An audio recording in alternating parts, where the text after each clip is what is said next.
Je suis Olivier Lopez, professeur à Sorbonne Université, directeur de l'ISUP et directeur scientifique chez Detralytics.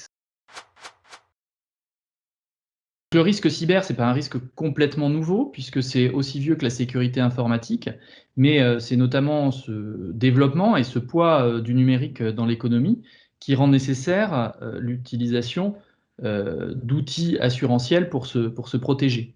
Qui dit nouveaux risques, dit nouveaux produits d'assurance, et donc il est nécessaire de construire un marché de la cyberassurance qui est actuellement en plein développement. Le risque cyber, il fait peur essentiellement pour 2 raisons. D'abord parce que on peut avoir une seule entité, une seule entreprise qui est frappée avec un coût énorme, notamment lié à la perte d'activité. Mais il y a aussi potentiellement des cas encore plus embêtants qui vont être quand on a des phénomènes dits d'accumulation, des phénomènes massifs qui peuvent mettre en danger la mutualisation.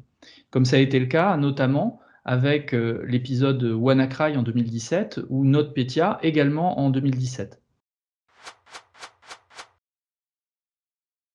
Il y a bien entendu la tarification, donc donner un prix au risque, mais dans le champ de la tarification, il y a des éléments concurrentiels qui vont compliquer le jeu.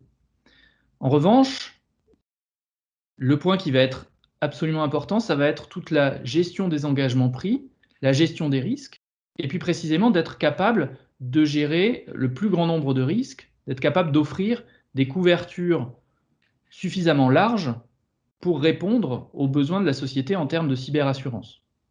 Aujourd'hui, on a cette logique face à un risque qui fait peur d'essayer d'exclure un certain nombre d'événements parce qu'on les maîtrise peu, et cette logique d'exclusion, elle est sans doute partiellement nécessaire, mais elle peut également limiter la qualité des produits et donc limiter le nombre de personnes qui vont souscrire ces contrats de cyberassurance et par là même freiner la mutualisation, qui va ne s'opérer qu'à partir du moment où le portefeuille contient suffisamment d'assurés.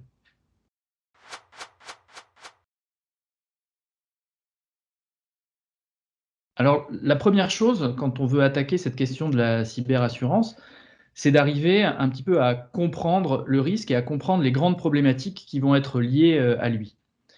Donc, parmi ces éléments de compréhension du risque, il y a bien sûr des éléments techniques, des éléments de connaissance du fonctionnement de tout ce qui va être cyberattaque, mais également, ce qui va être crucial, c'est tout l'aspect humain et qui est presque prépondérant par rapport au reste. C'est-à-dire que si on veut être capable d'anticiper, de gérer le risque, il faut être capable d'avoir des outils qui anticipent, qui modélisent les comportements des différents acteurs.